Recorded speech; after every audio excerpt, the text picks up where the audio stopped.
Di tanah ini, hutan bukan sekedar kumpulan pohon. Ia adalah ingatan, ia adalah ibu, ia adalah makam leluhur yang masih bernapas. Dan di antara kabut pegunungan Papua, ada satu suara yang selalu hadir dalam kehidupan manusia. Suara babi.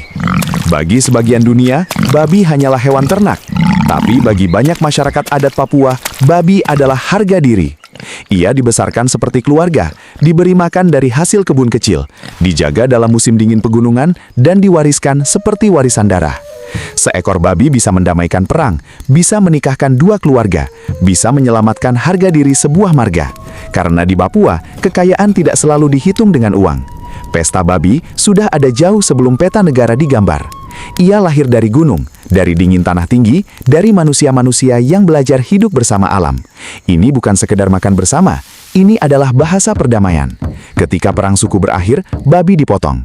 Ketika anak lahir, babi dipotong. Ketika leluhur dipanggil pulang, babi kembali dipotong. Darahnya bukan hanya simbol pengorbanan, tapi pengingat bahwa manusia tidak hidup sendiri. Namun, waktu berubah. Jalan-jalan baru masuk ke pedalaman. Perusahaan datang membawa peta.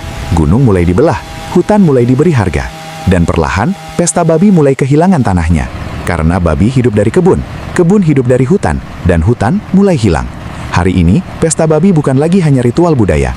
Ia berubah menjadi simbol, simbol tentang siapa yang berhak tinggal di tanah ini. Bagi negara, tanah bisa menjadi proyek. Bagi investor, tanah bisa menjadi angka. Tapi bagi masyarakat adat Papua, tanah adalah tubuh leluhur. Dan bagaimana mungkin manusia menjual tubuh leluhurnya sendiri?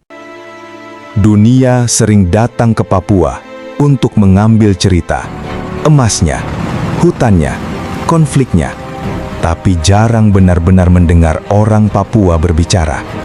Padahal di balik semua isu politik, ada manusia biasa, ada ibu yang kehilangan kebun, ada anak yang tumbuh tanpa mengenal ritual leluhurnya, ada generasi muda yang mulai lupa bahasa tanahnya sendiri.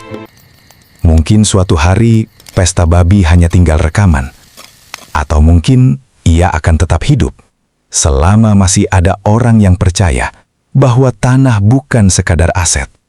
Karena ketika sebuah budaya hilang, yang hilang bukan hanya tradisi, tetapi cara manusia memahami dunia. Papua tidak sedang meminta dikasihani. Papua hanya ingin diingat sebagai manusia.